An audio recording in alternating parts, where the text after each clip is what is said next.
He stole second base, went to third on a single by Joe Askew, and then came home on a single by Bobby Grich. Suddenly it was 5-2 and the Angels were threatening to blow the game open. Haas managed to get the next two batters out, but not before Grich stole second. Then with 2 outs and runners on first and second, Nolan Ryan stepped up to bat. Now, if you're not familiar with baseball, you might be thinking, okay, so what?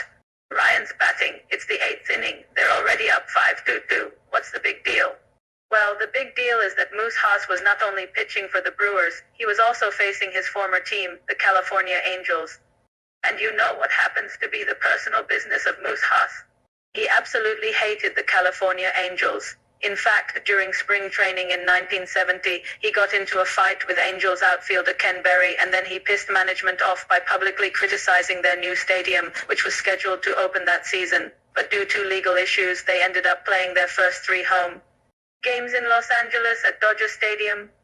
Anyway, Haas hated the team so much that when he left the Angels organization in 1972, he asked to be traded to any team in the National League so he'd never have to play against them again. But they refused and traded him to the Brewers, so now here he was, pitching against his old team, trying to keep them in the game. And let me tell you, he was absolutely fired up. As soon as he got behind in the count, he started throwing his fastball right by Ryan's head.